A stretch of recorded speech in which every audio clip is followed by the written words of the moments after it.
This is the Art Beauty Podcast, where we are always reaching for truth in beauty. Remember, the brands and the people on the show are not paying to be here, so we get to have the real discussions we know that you want to hear, because you deserve to be informed so you can make the best choices for yourself. With that said, I'm Amber Milt, and today my fabulous co-host is friend of the show, Jennifer Hanway. She's a board-certified holistic nutritionist. She has just so much information. She is one of my beauty besties, and we got a great show in store for you today. Welcome, Jennifer.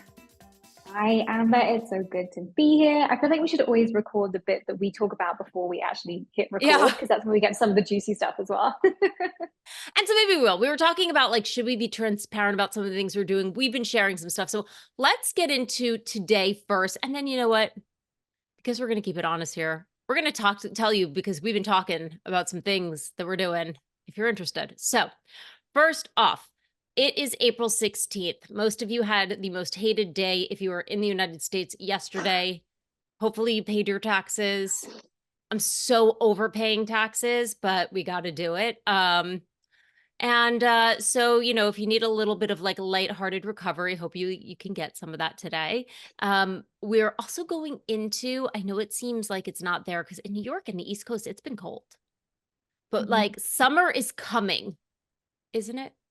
It's coming. It's coming. I was in Arizona a couple of weeks ago and it was just and I was like, and remind me where I live on the East Coast again. But it's coming. It's going to come around so quickly. And I think we're in that. My husband and we seem to have the season between like mid-February, so post Valentine's Day, through to getting our taxes in, that just seem the busiest, like 2.5 months of our lives ever. And every year it rolls around and like our car always needs servicing and like all of the things. So hopefully we can all take a breath, take a pause, and then look forward to summer.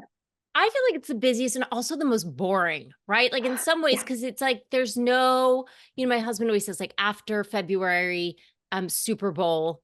I mean, Valentine's Day for us is like, so we always try to take a trip in February, but then it's like March, April, these 2 months that are looming where it can go either way. Either it can be beautiful out and you can be happy, or it's not nice out and it's like, come on Yeah. already. But yeah, and then you're doing all the things like getting ready to pay your taxes, hopefully paying your taxxes, thanking God that you paid your taxes, car servicing, all the things. All I of the hate things. taxes. So, but in like knowing that the summer is coming, I wanted Jen to come on today because, you know, listen, we've talked about it before, and I thought we should do a real in-depth dive into this today about the relationship between sugar and our skin and the realities that it has. You know, I'm a sweet tooth. I like my cocktail from time to time, but I know Mm, that's not bad. And as I'm starting to get older, I'm starting to realize like I look tired more. My skin doesn't bounce back. So tell us yes. a little bit about this. Like, just give it to us, rip the Band-Aid off. How Yeah, bad I is sugar mean, for us? it's bad. And I hate to be the bearer of bad tidings, but it really is. And it is something that I really notice in my clients and my friends post 40. We don't have as much wiggle room anymore. We don't bounce back as well anymore from those late nights, from the sugar, from the wine, and kind of 40 onwards. What I'm really starting to see is the split between women that really take care of their skin and take care of their skin from the inside out, and women that don't. And I think I think all of us up until about our 30s, we can get away with a lot more. We get to 40 and you really start to see who's been putting in the work and who hasn't. Mm-hmm. Mm-hmm. And you know, I think sometimes when we talk about work, it's like we spend so much money on skincare products, on you know, these in-office treatments some of us do or maybe don't. But then are we just totally derailing it by our diet? Is there sort of like a balance that we can find? What exactly does sugar do to the skin? Yeah, you're not going to be totally derailing it. So you're not undoing all of the hard work. But let's be real about it. A lot of us spend a lot of money on what we're doing, our skincare at home. We're spending a lot of money on skincare treatments. Now, why would we not want to optimize that investment by looking after our skin from the outside in? And one of the biggest that, I get so many people reaching out to me like, what about this supplement? What about that supplement? What about this collagen? What about that? And I'm like, let's go back to basics. Because one of the biggest things that we can do, one of the best things that we can do if we're talking about skin in any context, whether we're thinking about anti-aging, reducing inflammation, dealing with anything like eczema, acne, rosacea, wanting to look young and youthful, I think it's okay that we want to say that we want to look young, is to minimize sugar. And there's really two parts to sugar and the skin. Number one, if you're someone who struggles with breakouts, and I see this a lot of women in their 30s and 40s who've got breakouts on one hand, premature aging on the other hand, and they're happening at the same time. And sugar is really the culprit. So in terms of our breakouts, what happens is when we eat sugar, it raises our cortisol levels, it raises our insulin levels. And those are our two kind of master hormones. Now, when we raise our insulin levels and our cortisol levels, that can raise other hormones in the body that can create breakouts and inflammation. So it helps us, it makes us produce more sebum, we get more breakouts.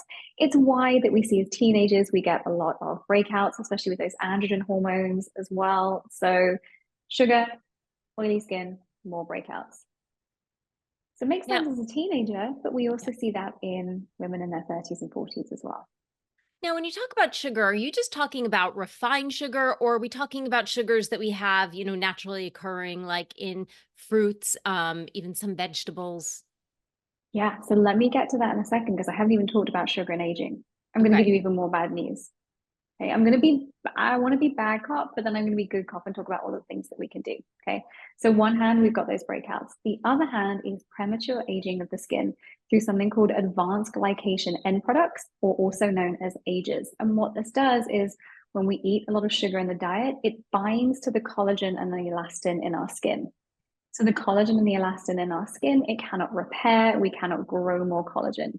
And the way I ask people to think about this is think about when you have barbecue and it's delicious, but you have that barbecue sauce on the meat and it makes it go kind of hard and crispy on the outside. Mhm. Delicious for our barbecue, but that's what's happening with our skin if we're having too much sugar as well. So, Sugar is great for barbecue, bad for skin. got it. Well, speaking of barbecue and skin, let's talk about the types of sugar. So, are we Mm. talking about only refined sugar, or are you talking about the types of sugars that could be found, like, in fruits and vegetables and other naturally occurring sources? No, what we're really talking about here is added sugars and refined carbohydrates. So added Okay. sugars and caloric sweeteners. So added sugars and caloric sweeteners, anything that the manufacturer has added to the food or anything that you add at home. So for example, a really good example of added sugars are the syrups that we get in our Starbucks latte. And also what's important to think about is that we typically think of white sugar, and I see so much noise around healthier sugars, things like coconut sugar, honey, maple syrup. Unfortunately, they all have the same impact on your blood sugar and your skin. So they're not healthier sugars.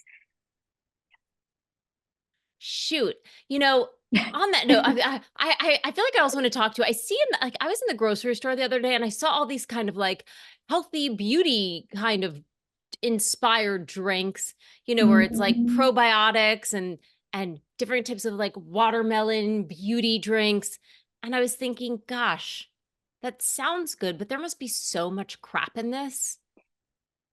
This is the thing. And are there some great options out there? Yes, there are great options out there in terms of kind of nutraceuticals, so things that we're having, in our diets that can help with that. But a lot of the time when you get a processed food of any kind, yes, that might have a bunch of collagen in it. You've got a drink with collagen in it, but if it's going to have sugar in it, they're just going to outweigh the two. So the majority of them are not great. Yeah, I mean, just stick to the basics, keep it clean. Um, or if you're gonna just go off the deep end, do what I do and have a Diet Coke. And I mean, here's the thing, there's nothing wrong with the occasional Diet Coke. And we're talking occasional here, and it depends on your health status and your goals. So Yeah, if you are someone who's really struggling with their weight, really struggling with their blood sugar balance, really struggling with their metabolism, then yes, we want to steer clear of these things for a longer period until we can get healthier. For someone who is generally healthy, your labs come back great, you're not struggling with weight, etc., you can have these things in regular moderation. occurrences in moderation, and they're not going to be the end of the world. But I just think my biggest thing is I just see so many women spending so much money on skincare and treatments, and then I'm doing it all with their diet.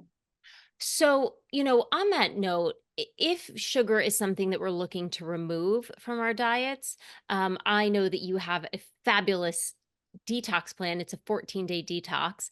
But Yeah. but what are some ways that we can start to do that? Or do we have to go cold turkey? So let's talk about some of the places that we can find it in our diet where it's easier to take out. So some of the kind of the worst offenders. Number one is going to be soda. I think we all know soda is bad for us. Right. The one that really frustrates me is the syrup sweetened drinks in places like Starbucks. I'm in Massachusetts, so at Dunkin'. Even your small, and I mean small, like the one they don't even offer you, I think it's like 12 ounces or something. It might even be 8 ounces. Small vanilla latte in Starbucks, 22 grams of added sugar. What about the sugar-free syrups? We could go sugar-free syrups. They're a little bit more chemically laden. But really, do we need to be having, if we're going for a coffee, can we not just drink a coffee? Does it have to be a dessert? There's a big difference between a coffee, and I'm not saying you have to have a black coffee, have a splash of milk in there, whatever. But, with the Starbucks drinks, I think they're so misleading. The holiday drinks can have up to 70 grams of sugar in there. Yeah. That's like 3 times as much as you get in a slice of dessert. Yeah. Yeah. So really, that's the biggest places we can find them. Sodas. We're going to think about having it in our coffee as well. And then the other place I'm going to say, unfortunately, is in our wine and our alcohol. Yeah. We've got the collagen smoothie in one hand and the glass of wine in the other, and we're really just we're not doing ourselves any favors there. And what about when it comes to I've got a girlfriend who was drinking like organic wines or natural wines. Are those any better? I think the naturals don't add sugar, right? They're gonna be better, but they're still not. I've gone back and forth over this over the years, and I have changed my own mindset. And in full transparency, I don't drink anymore. I haven't drunk for about 18 months because we have very clear evidence that alcohol is more harmful for our health than is beneficial for our health. And Right. I wish that wasn't the case because I love a great glass of champagne or a great glass of red wine. But just knowing what I know, I couldn't, in integrity, include that in my diet. And also, from a financial integrity point of view, I couldn't be spending all of this money on skincare and treatments and then undoing that work with wine. Right. So, yes, the organic, more natural wines, they have less sugar, less colorings, but they're still going to spike your blood sugar. They're still going to send our hunger hormones all over the place. And they're still really going to tax our livers as well. Right. Oh my goodness. Okay, so we've got sugary drinks, the syrup drinks, soda, wine and alcohol. Um what else? Are there any other sneakier places that Yeah. sugar might be existing? I have a real issue with products that pretend to be healthy and they're really not. I'd rather just, if you're a candy bar, just call yourself a candy bar and let someone enjoy it. So, for example, when we look at granolas and cereal are one of the worst offenders, especially granola. Granola is delicious, but granola is delicious because it has honey and maple syrup and all kinds of different sugars in there as well. The same with cereals. I have a real issue with Kind bars. Kind bars Yeah. have a ton of sugar in there. I'm like, and then they try and, there's a ton of sugar in there, and then they put 5 grams of protein and they can call themselves a protein bar. Right. So I would rather products were just transparent. And if you're going to have some candy, have a Snickers, have a Reese's Pieces, enjoy it rather than going over here to a pretend healthy option. So, really, with any of these things, it's always about ignoring the front of the packaging. The front of the packaging for anything in food, in skincare, it's always for marketing. We Right. never want to believe that. We flip it round. Front is for marketing, back is for science. And we always want to look at the ingredients. It was like I met someone at an event last night and they were asking me about a certain product that someone had recommended to them. And I was like, I don't care what the person says about the product. Show me the ingredients and show me the clinical studies. Well, you got to tell us what was the product. It was BioCell something or other. All they did was send me a promo video about it. And I'm like, I can't tell you anything about this Got it. because I Okay. don't know the ingredients and I don't know the studies. And that's the same for any food. What is it? Don't believe the claims on the front. Flip it round, find out what's in it. So, because I know there are a lot of people who listen to this podcast who probably do need the occasional sort of quick meal replacement bar. Are any of them at all good? Protein bars are not great. So, but we need them in a hurry. So the one that I recommend that you could actually have on a regular basis is something called an Epic bar, but it's Epic. really not Epic. So, but it's a bar made out of meat. So it is Right. a true protein bar. Most people, when they're thinking protein bars, they're thinking Quest bars, they're thinking maybe Kind bars. And the reason why they like these, not Quest bars, they don't have sugar in them, but the reason why they like these is they feel like a treat. Yeah. Or it feels like very palatable if you have to have it for breakfast. So Epic is like a meat stick. Epic is like a meat bar. Okay. Yeah, What exactly. about, I can't think of the name of it, but it's like a small bar and it's like it has 6 cashews and something else. That's an RX bar. The RX bars, are they The bad RX bars. bad They're not messages? they're not bad at all. But the thing with protein bars is we haven't got a true, apart from Quest bars, which I don't love because they're full of really processed dairy and sugar alcohol. Most protein bars will have almost twice as many carbohydrates as they do protein. So Mm, they're only protein bars because they have a little bit of protein in there, not got it. because they're a good source of protein. So I say to people, have these when there's no other options, if you have to get on a flight, all of those things, but we don't want to make them a regular part of our diet. Sure. But if you need them occasionally, just, and again, I'm not the holistic nutritionist here, but I found on Amazon sells little individual packet of pistachios. Yeah, I keep them in my fantastic. desk and like I think it's like 100 calories, but man, will those fill me up? So I've tried to kind of, and like when I do QVC, and QVC we have to be like up for like 24, 28 Mm. hours. Those seem to be really helpful to me. Yeah, because they have protein, they have fiber in them, they have fat in them, Right. they have a little bit of protein in them. So I flew back from the West Coast a few weeks ago, and I didn't, usually when I fly, I like to take my own food with me. I wasn't staying at home, so I didn't have that option. So I went to like their version of our Hudson News, Yeah. and I got some chomp turkey sticks. I got some nuts. I did get an RX bar. I got a tiny thing of grapes that cost me $10. So And ridiculous. oh Yeah. my God, like I spend money on food, and even I was like, are you kidding me? So $70 later. But yes, those things like nuts, the jerky, the grapes, that kind of thing kept me going for the flight. So, I want to be mindful of time here, but we've kind of identified some of these bad foods. Um, I think it makes sense. So, if we want to start to detox from some of the sugar, what does that look like? I know you have a program, but how should we begin to do that? Is that gradually, or do we have to go cold turkey? So I will recommend going cold turkey because what we have to do is actually stop a dopamine response in our brain. So we're going to go back into the science a little bit. So there's a couple of reasons why we crave sugar. One of them is because sugar sets off a dopamine response in our brain. We are wired to crave sugar as evolutionary biology. So back when we were cave people, foods like honey, berries were really, really important for our survival. So our body is designed to crave those. Mm, Now, when we eat foods that are high in sugar, we get that dopamine response in our brain. It makes us feel good. Just that same, we talk about dopamine detoxing in terms of like not checking our social media all the time. It's the same with sugar. Now, the more sugar we have, the more we get that dopamine response, the more we need to get that hit, for want of a better way of saying it. So, what I do ask people to do, I say, if you give me 14 days without having sugar and added sweeteners, we can retrain that part of the brain. But I don't have people white knuckle this because that's never going to work. Like if I say to you, Amber, you can't have any sugar, any wine, you can't have your candy corn at Halloween, what is going to be the first thing that you're going to want to have? candy corn immediately Candy and corn. wine. Uh We've had that conversation. huh. But what we really want to do is we're going to think about taking those things out, but we're also going to support your body's biochemistry over here.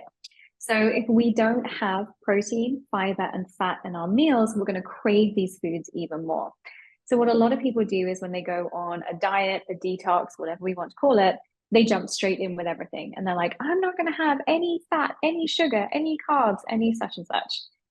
And they get to maybe 3 o'clock that day and they're head first in a tub of Ben and Jerry's. Right. So what we want to do if we're thinking about taking out sugar in our diet, detoxing from sugar, is making sure we're having a really great amount of protein, ton of veggies, fresh fruits, healthy fats, maybe some more complex carbs at every meal, that is going to help rewire our body so we're not craving those foods so much. Mm-hmm. Okay. So, if people can't do this on their own, I know you have an incredible program. Can you tell us a little bit about that? Yeah, so I saw this I'm seeing so much noise around giving up sugar, blood sugar spikes, et cetera, but no one's really teaching you how to do it. People are just expecting you to kind of white knuckle it, and that doesn't work for anything. So I put together my 14-day detox. It helps you with the behavior change part of it, but it's also going to give you the exact thing to do. I'm busy, you're busy, my clients are busy. They don't want to have to figure it out themselves. They want someone to show them exactly how to do it. So within 14-day detox, we have 14 days of meal plans, so breakfast, lunch, healthy snack, and dinner. We have our smart swaps, which are all of our sugar-free options for your favorite foods. And then we're also talking about the behavior change piece of the puzzle as well. So it really is going to take you through that 14 days. And honestly, within a couple of days, you're going to start feeling better. I love that. Love that. Love that. If people want to know more about that program, where should they go? Best place to come over is come and see me over at Instagram. I'm at Jennifer Hanway on Instagram. We'll have all of the details up there for you. Amazing. And you know what? Before we wrap things up, we did say at the beginning we would be kind of transparent about some of the things that we've been doing. Do you want to go first? Do you want me to go first? Which decade are we starting from? No, I'm joking. Well, yeah. Yeah, so I get Botox on a regular basis. I did Same. only start doing that when I was 37 or 38. I wish I had started that earlier. Honestly, I remember the first time I ever got a microdermabrasion. I must have been like 30 or something, and I was petrified. And I was like, oh, this is nothing. And then the first time you get Botox, you're like, oh my goodness. And then you're like, give me all of the Botox. So Botox on a regular basis. I have had sculpture in my temples, which I really like. And I feel like sculpture is the gift that keeps on giving. I've done a little bit, I've done Clear and Brilliant. I did Silfirm the other day as well. I will say I'm that person that kind of tend to treatment jump and I never do a series of anything. So I'd say probably the major things that I do. I mean, I am very, very dialed in on my diet. I don't drink. I do drink coffee. I take a ton of supplements, so I'm very good on that side. I'm pretty good with my basics of skincare, things I do on a regular basis, pretty much Botox and then kind of maintenance stuff with laser or hydrofacial. That's probably where I'm at. What I'll never do, I probably will never do threads. That freaks me out. Don't ever No, do don't do it. threads. Don't ever do No. threads. I mean, even all the Um, professionals who used to like swear by threads are now saying, yeah. there's too many complications. It can just be a nightmare, I've heard. Yeah. So I think that's where I'm at for me for the next however long. What I about you? love Are we that. allowed to talk And about you? I am a regular Botox. I started at 35. I'm actually glad, I think for some listeners, for some people that may seem young, some people that may seem old. I thought it was the right age. So I think 37 is actually like kind of the right age. If you start too Mm. young, Botox can cumulatively start to lose its effectiveness. Also, by paralyzing the same muscles all the time, it thins the skin. You get muscle atrophy because you're never using that muscle. So I realized one of the problems I had, I started to have veins pop up, and my doctor was like, oh, it's because we've probably done too much Botox there. So I had to lay off that. So full movement right here. But I will continue to go Mhm. and sort of add that back in up here. I'm giving it a little break. I am doing Sculptra for the first time, so I'm excited. Stay tuned for that. I'm doing it with New Beauty, so just Google New Beauty Amber Sculptra in like a couple weeks, and that video should be up there, and I will track my process. Of course, I'll also share it on social. And then, yeah, like occasional lasers. I think my next thing will be in the fall to do IPL again. Okay. That'll be the big one. Mm. Althera, I like, it's very expensive. So, Mm. but I think the most important thing, find a doctor or derm that you love. Not that there's not great medical professionals out there and assistants, but like go to a board certified doctor or derm to get a good plan. Mm. You want to make sure that you're in the right hands. And that's all I got. So with that, my lovelies, we're in spring. Happy April. Happy post-tax day. We're good for another year, we hope. Jennifer, thank you so much for being on. Great advice that we can take to the spring, the summer, when I certainly know we kind of start to derail some of our diets, and certainly beyond. Thank you so much for having me. You know I love you. And of course, if you at home have any questions you want me to pass on to Jennifer, I'm happy to do so. You can email me at hello@artbeautypodcast.com. Follow us on Instagram, Facebook, and YouTube at Art Beauty Podcast. And as always, we will see you next Tuesday.